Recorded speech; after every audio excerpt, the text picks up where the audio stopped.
친구들 안녕. 좋아, 16강으로 돌아왔어. 오늘은 해방 그리고 정부 수립에 대해서 알아볼 거야. 무슨 말인고 하니 우리가 1945년에 광복이 되었잖아, 일제로부터. 하지만 그 1945년에 광복이 되고 바로 대한민국 정부가 수립된 게 아니야. 1945년에 대한민국이 광복이 되고 정부가 48년에 수립되는데 그 사이에는 약 3년의 시간이 있다. 너희들 몰랐던 친구들도 많았을 거야.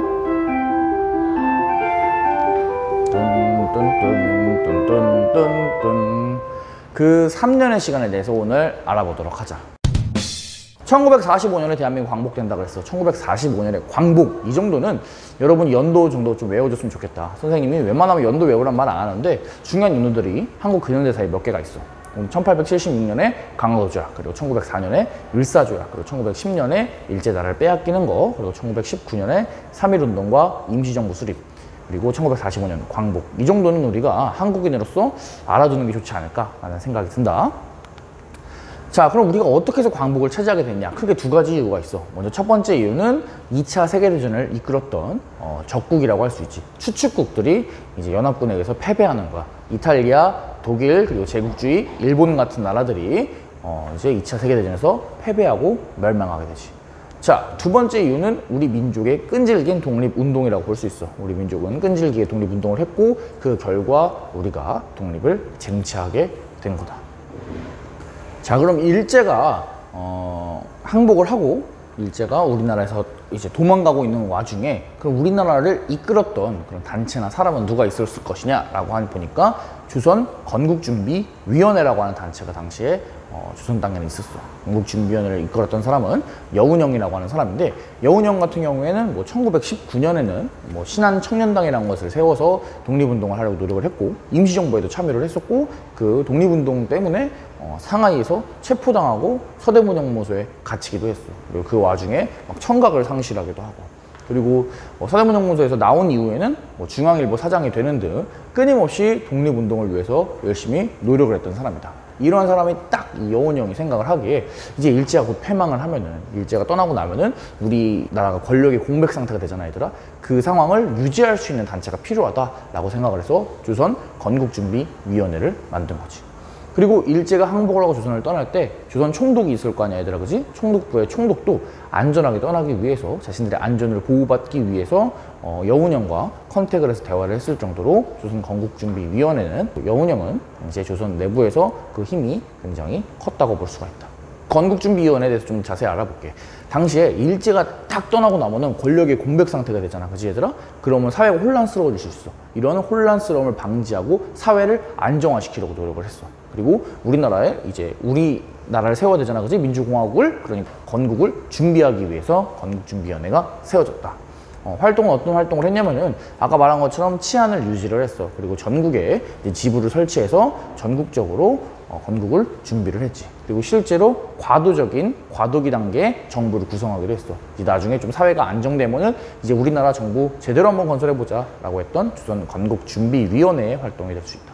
하지만 한계점도 있었어. 무엇이냐면은 일제가 우리나라를 떠나면서 우리나라에 미군이 들어오게 돼. 그리고 미군이 정치를 실시하는 걸 미군정이라고 하는데, 그 미군정이 조선 건국준비위원회를 인정하지 않았어.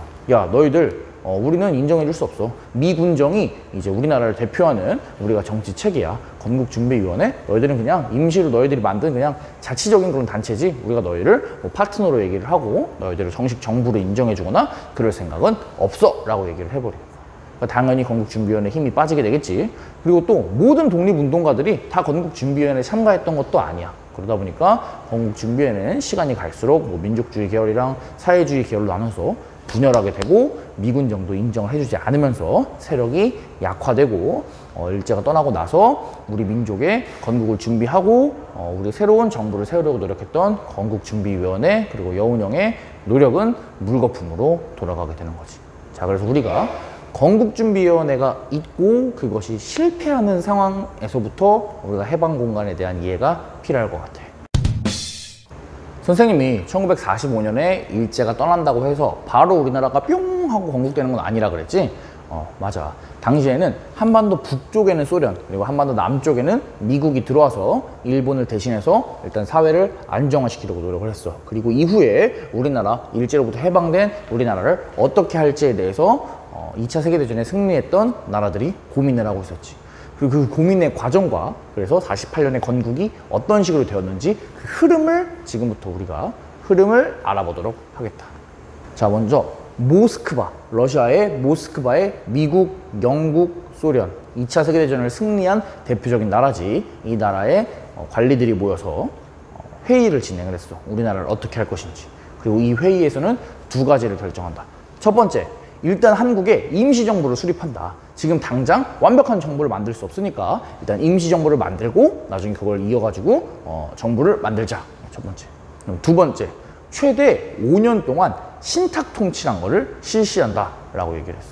신탁통치는 무엇이냐? 국제연합에서 특정한 나라, 여기서 우리나라가 되겠지. 우리나라를 일정 기간 이제 대신 통치해 주는 거야.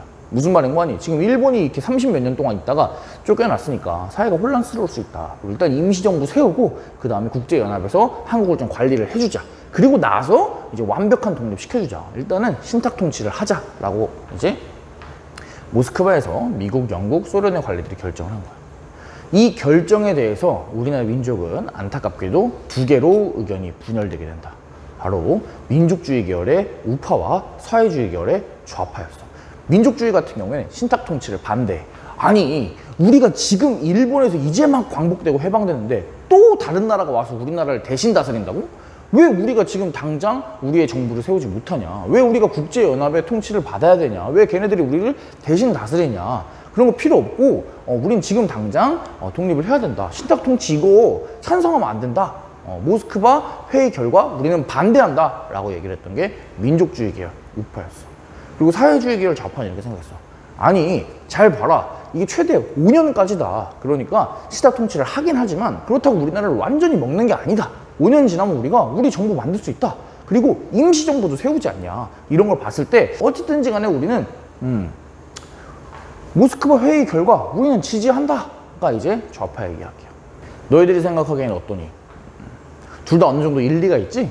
그러다 보니까 그 어느 쪽도 물러서지 않았던 거야. 그래서 이제 일본과 싸우던 우리나라가 일본이 떠나고 나니까 그 안에서 이제 해방된 우리나라를 어떻게 할 것인지를 두고 좌우로 나뉘어서 그 대립이 심화되게 된 거지. 정말 안타까운 일이 아닐 수 없다. 그래서 결국 모스크바에서 세 개의 나라가 회의한 이후에 우리의 과제는 무엇이냐면 이 회의의 결과로 분열된 좌파와 우파, 그리고 사회주의 계열과 민족주의 계열을 어떻게 통합해서 우리의 정부를 꾸리느냐가 당시의 시대적인 과제였어. 그 시대적인 과제를 수행할 수 있었는지 성공했는지 지금부터 그 과정을 한번 알아보도록 하자. 임시정부와 신탁통치에 대해서 결정했던 모스크바 회의에 대해서 좌랑 우가 나눠서 많이 싸웠잖아. 그래서 이걸 수습하고 대한민국을 안정화시키기 위해서 대한민국 남쪽에 들어왔던 미국과 북쪽에 있었던 소련이 대표로 돼서 서로 공동위원회라는 걸 구성하게 돼. 우리는 그걸 여기 보이는 미소공동위원회라고 얘기를 한다.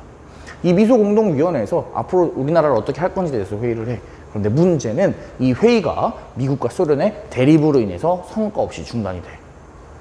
그러다 보니까 그 회의를 기다리고 있던 우리나라 사람들은 어떡하겠니? 서로 더 대립이 심해지겠지. 그래서 민족주의 계열은 야, 사회주의 이 자식들아, 뭐 너희들 빨갱이야, 나쁜 놈들, 니들 때문에 이렇게 되는 거야, 이렇게 얘기를 하고, 사회주의자들은 야, 민족주의 계열, 너희들 때문에 지금 우리나라가 이렇게 되고 있는 거야 라고 하면서 서로 좌우 대립이 엄청나게 심해졌겠지. 그래서 좌랑 우를 통합해서 하나 된 나라를 만들어야 되는데 슬슬 사람들이 대립이 심화되다 보니까 다른 생각을 하는 사람들이 나타나기 시작해. 대표적으로 이후에 우리나라의 초대 대통령이 되는 이승만 같은 사람이었다. 이승만이 했던 말을 한번 읽어볼게. 이승만은 이런 얘기를 한다. 한번 읽어볼래?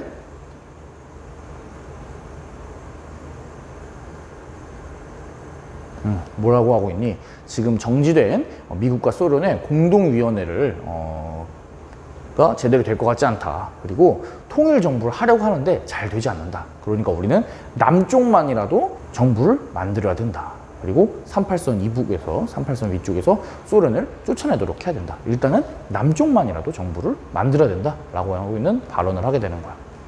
자, 이런 발언이 나오고 미소공동위원회가 연기가 되고 미국과 소련은 대립하고 그 와중에 사회주의 계열과 민족주의 계열은 또 싸우고 이렇게 자화대립이 심화되니까 이대로 가면 안 되겠다라고 하는 그런 움직임이 생기게 된다. 그것이 바로 왼쪽에 있는 좌우 합작 운동이야.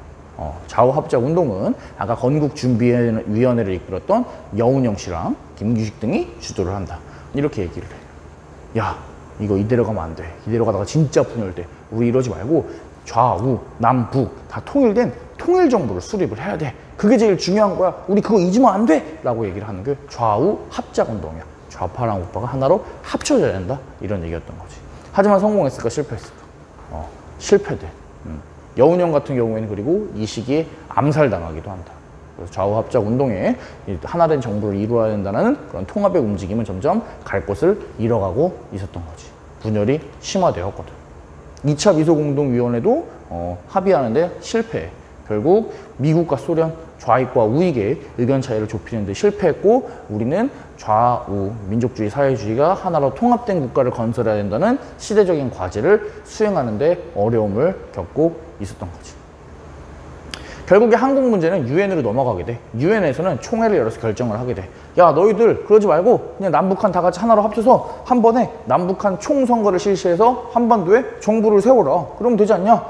다 필요 없고 남북한 빨리 너희들 총선거에서 정부 수립해! 라고 얘기를 하는 거야. 하지만 유엔에서 이렇게 얘기했음에도 불구하고 소련이랑 북한은 반대한다. 유엔에서 총선거를 실시하게 되면은 자기들한테 불리할 거라고 생각을 했던 소련과 북한은 총선거에 대해서 결사 반대하는 입장을 취하게 되고 그럼 선거를 못 하잖아, 그죠 얘들아? 지금 38선을 기준으로 북쪽에는 소련이 들어와 있는데 북한이랑 소련이 반대하면 한반도 전체에서 총선거를 할 수가 없잖아? 그러니까 유엔에서는 다시 얘기하는 거야. 그러면은 가능한 곳만이라도 선거를 해라. 여기서 말하는 가능한 곳이라는 거는 38선 이남이 되겠지. 그래서 결국에 38선 이남에서만 선거를 하게 되려고 하고 있는 거야. 얘들아, 이대로 가면 어떻게 되겠니? 남쪽에서만 선거해서 정부 세우면 이제 그냥 완벽하게 남쪽이랑 북쪽이 분리가 되는 거야. 그 전까지는 38선을 기준으로 남쪽에는 미군이 있고 북쪽에는 소련군이 있었지만 이게 다른 나라가 된 건 아니거든.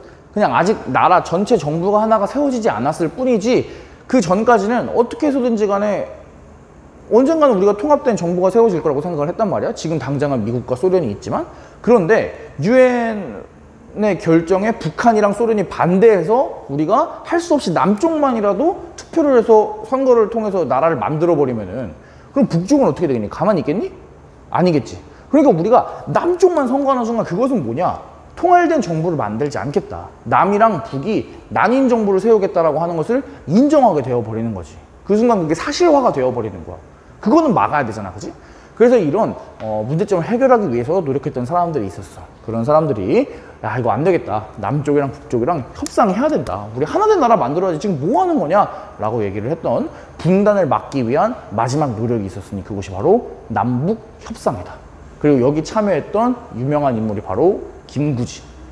그리고 좌우합작을 이끌었던, 좌우합작 운동을 이끌었던 김규식도 김구와 함께 38선을 넘어서 북쪽의 대표였던 김일성을 만나러 간다.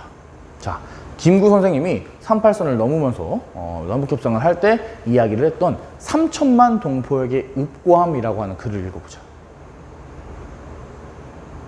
화면 정지해놓고 읽어.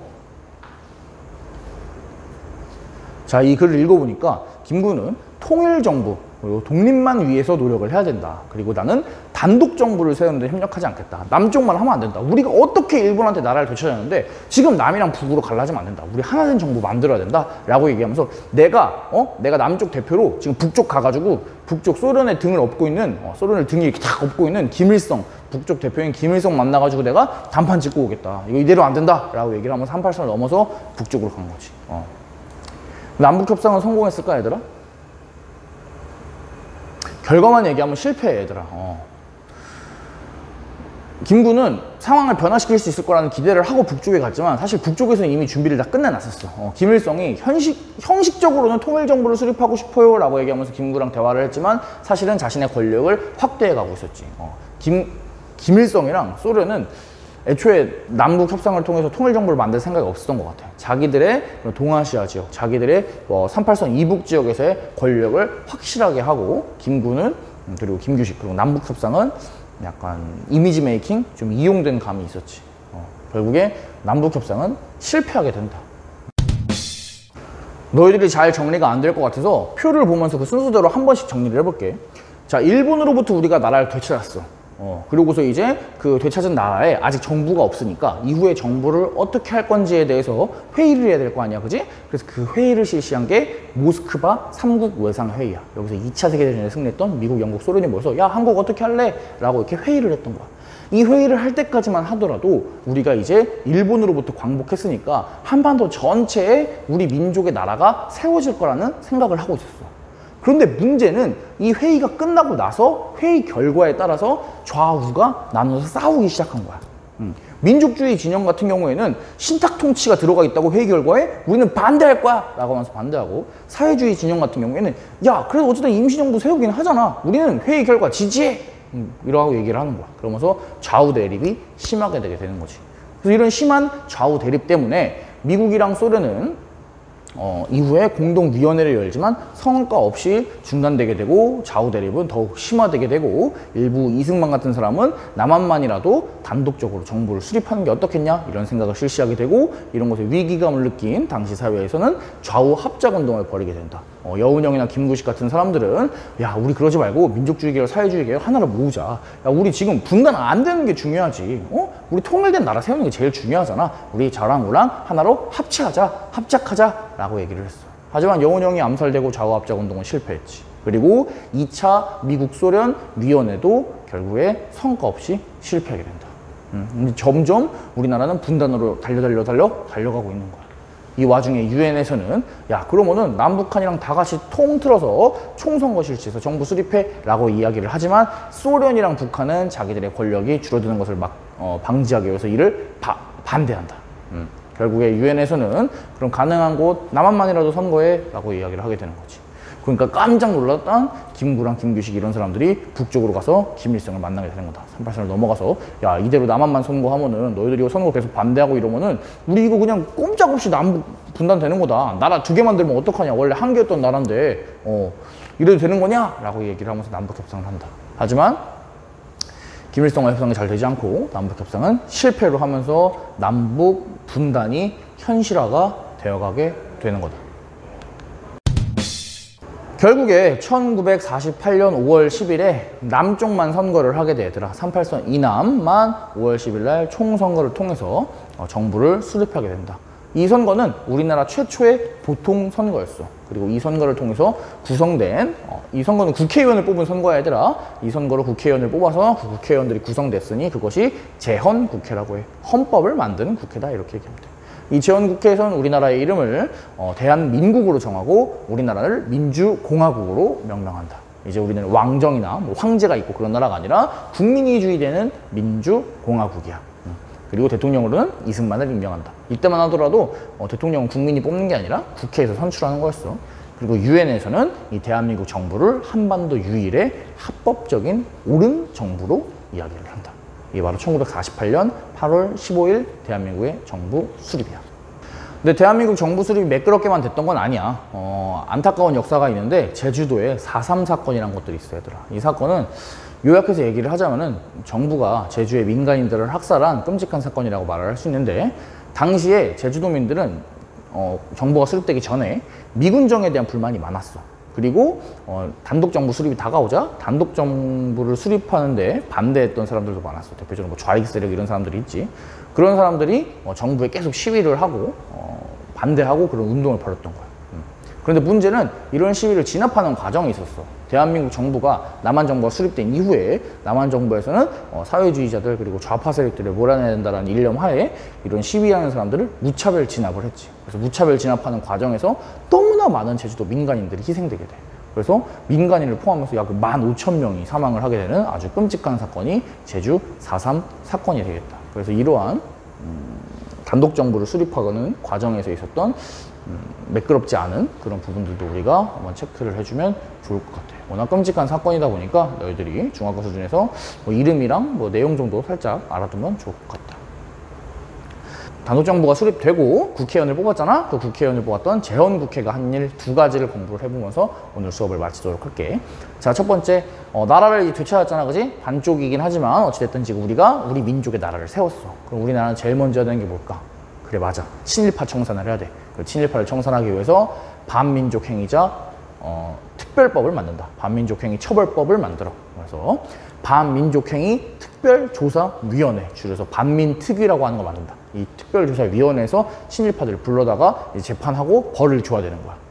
그래서 친일파들을 소환해가지고 막 조사하고 이제 막 너희들 막 너 나빴어 막 이렇게 공격하는 거지. 그런데 문제는 이승만 대통령이 반대해. 왜 이승만 대통령은 반대했을까? 당시에 일제강점기를 거친 시간이 우리가 굉장히 길었잖아? 그러다 보니까 친일파들이, 친일 세력들이 국가를 움직이는 행정 전문가들이 많았던 거야. 그러니까 친일파들을 전부 다 처벌해버리면은 당시에 우리나라는 그럼 누가 이끄냐? 지금 일하고 있는 공무원 이런 사람들 다 친일파인데 이런 사람들 다 벌 주고 그러면은 우리나라 못 이끈다. 그리고 지금 딱 이제 분단된 지 얼마 안 돼가지고 이제 북한도 막 이러고 있고 우리나라도 이제 남한 막 발전해야 되는데 이런 와중에 이거 친일파 이런 식으로 막 너무 처단하면은 좋지 않다라고 얘기를 하면서 이승만이 반대를 해. 그리고 그 결과 제대로 된 친일파는 처벌받지 못하고 반민특위는 해체되게 된다. 정말 안타까운 일이 아닐 수 없지. 반민특위 내용 같은 경우에는 너희들이 좋아하는 영화로도 나왔어. 너희들 이 장면 기억나지? 영화 암살? 그래. 여기 보면 막 이정재가 처음에 친일파로 불려와가지고 이렇게 막 재판을 받잖아. 그러면서 너 막 나쁜 놈이야, 너 친일파야, 어떻게 그런 반민족 행위를 할 수 있어? 이렇게 얘기하니까 이정재가 어떻게 하니? 뭐라 그러니? 막 우통을 벗으면서 뭐 자기는 친일파 아니라 그러면서 자기 뭐 민족을 위해서 그랬습니다. 그러면서 무슨 뭐 총알이 뭐 몇 개 있어? 뭐 이런 거 하잖아, 그치? 그런 식으로 당시에 친일파들은 반민특위를 통해서 제대로 된 처벌을 받지 못했어. 그래서 보면 재판에서는 오히려 이정재는 무죄로 풀려나게 되고 나중에 뭐 전지현이나 이런 사람들이 사적으로 암살을 하잖아, 그치? 실제로 비슷한 일이 굉장히 많았어. 그래서 오른쪽에 왼쪽에 보이는 사람은 친일경찰 노덕술이야. 그러니까 노덕술이라고 하는 사람은 일제시대 때 친일경찰로서 독립운동가들을 많이 고문하고 이랬던 사람이야. 이런 사람 어떻게 했니 얘들아? 당연히 친일파 처벌법에 의해서 처벌돼야겠지. 반민족행위 처벌법에 의해서 처벌돼야겠지. 그리고 이 사람 같은 건데 처벌받지 않아. 이 사람은 심지어 반민특위 위원들을 막 암살하는 계획까지 세워. 그런데도 무죄 판결을 한다. 그리고 나중에는 무죄에서 군인까지도 돼. 정말 안타까운 일이 아닐 수 없다. 이렇게 반민특위의 활동이 제대로 이루어지지 못했어. 독립운동가를 고문했던 친일경찰 노덕술. 이만큼이나 진짜 빼도 박도 못하게 친일파인 사람이 있을까? 그런데 그런 친일파조차도 무죄로 풀려날 정도로 당시 반민특위 활동이 제대로 이루어지지 못했다. 왜? 집권정부 이승만 대통령의 반대 그리고 친일 세력들의 그런 공격으로 인해서. 실제로 반민특위에서 일제 36년 동안 얼마나 많은 친일파가 있었겠니? 정말 수많은 친일파, 수백, 수천 명의 친일파들이 있었을 거야. 그런데 그 중에 정작 제대로 형을 내린 사람은 7명밖에 안 돼. 5명은 집행유예를 풀려나고. 그리고 실제로 7명 이 사람들도 나중에 재심을 통해서 모두 풀려나. 결국 감옥에 보낸 사람이 한 명도 없는 거야. 36년 동안 친일파들이 있었고 이 사람들을 처단하기 위해서 광복된 이후에 해방된 이후에 우리가 반민특위라고 하는 특별위원회까지 만들었음에도 불구하고 우리가 제대로 이런 친일파들을 청산하지 못했다고. 친일파 청산에 완전히 실패한 거야. 그래서 이 부분이 참 우리 역사의 선생님은 안타까운 부분이라고 생각을 해. 그래서 이때 우리 민족에 반하는 반민족 행위를 했던 사람들을 확실하게 처벌을 하고 독립운동가들을 확실하게 보상을 해주고 했다면은 좀 더 정의로운 사회가 만들어지지 않았을까 하는 안타까움이 있다. 아직도 주변에 보면 친일파들 자손 중에 물론 친일파 조상이 죄를 지었다고 그 사람이 죄를 지은 건 아니야. 하지만 친일파의 후손들은 잘 살고 독립유공자들의 후손은 못 살고 이런 것들을 보다 보면은 좀 안타까운 감정이 들 때가 많이 있다. 반민특위, 친일파 처벌 이런 얘기하니까 선생님이 또 흥분을 했는데 재헌국회에서 한 일 두 번째를 공부를 하면서 오늘 수업 마치도록 할게. 재헌국회에서는 농지개혁을 한다. 우리가 일제시대를 거치면서 토지에 그런 불균등이 있어왔고 이런 문제들을 해결하는 것이 굉장히 중요한 문제로 떠올랐잖아. 그래서 토지 소유의 불평등을 해결하기 위해서 농지개혁이 실시된다. 정부에서 땅이 많은 지주들한테 땅 너무 많이 가지면 안 됩니다. 또 땅 일정 부분 넘는 일정 양을 넘는 땅은 우리가 살게요. 우리 정부한테 팔아요. 라고 해서 땅을 산 거야, 지주들한테. 그리고 땅을 살아서 다시 땅이 없는 소작농들한테 정부가 땅을 파는 거지. 그렇게 하면은 땅을 많이 가진 사람은 땅이 줄어들고 땅이 없었던 사람은 땅이 많아지니까 결과적으로는 토지 소유가 어느 정도 평등해지겠다라고 생각을 했겠지. 그게 바로 농지개혁이었어. 이 농지개혁의 결과 조선시대 때부터 일제강점기를 이어져 오던 지주 그리고 소작, 땅 지주 엄청 많이 갖고 있고 그 아래 소작농은 땅도 없이 땅 빌려서 이제 계속 농사만 짓는 그런 지주소작제가 붕괴가 되고 소장농이 토지를 가질 수 있게 되었다는 것이 그 의의가 있다. 물론 이 이후에 바로 6.25 전쟁이 시작되면서 이 농지개혁이 완전 엄청나게 성공하지는 못해. 그럼에도 불구하고 그 전까지 있었던 토지 불균등의 문제를 어느 정도 해소하는 데 역사적인 의의가 있다라고 얘기를 하고 싶어. 자, 그래서 오늘은 일제가 망하고 광복 이후 그리고 정부가 수립되기 이전까지 해방공간이라고 하는 약 3년간의 시기에 우리나라에 어떤 일이 있었는지에 대해서 공부를 해봤어. 처음에는 해방이 되었으니까 우리 민족 모두가 하나 되는 한반도 전체의 정부를 꿈꾸었으나 모스크바 3국 외상회의의 결과 좌우 대립이 심화되고 미소 공동위원회는 실패하고 좌우 합작운동도 실패하고 남북협상도 실패하고 여러 가지 실패의 과정을 겪으면서 결국에 분단은 현실화되었고 남쪽에 38선 이남의 대한민국 정부가 1948년에 수립되게 되었지. 그리고 1948년에 수립된 대한민국 정부에서는 크게 두 가지 활동을 했었는데 첫 번째는 반민족행위 처벌이었고 두 번째는 농지개혁이었어. 이 중에 반민특위 같은 경우에는 친일 관료들을 많이 등용했던 그리고 친일 관료들이 필요했던 당시 정부의 반대로 인해서 제대로 처벌이 되지 못했던 안타까운 사실까지도 우리가 알아보았다. 자, 그래서 다음 시간에는 우리가 남쪽에 대해서 배웠으니까 간단하게 그럼 북쪽은 어떻게 되는지도 배워보고 이제 북쪽이랑 남쪽이랑 둘 다 정부가 세웠으니까 북쪽의 그런 야만적인 아주 침략 행위였던 6.25 전쟁에 대해서도 공부를 해볼 거야. 그럼 오늘 정말 수고 많았고 다음 시간에 보도록 하자. 수고 많았어. 안녕.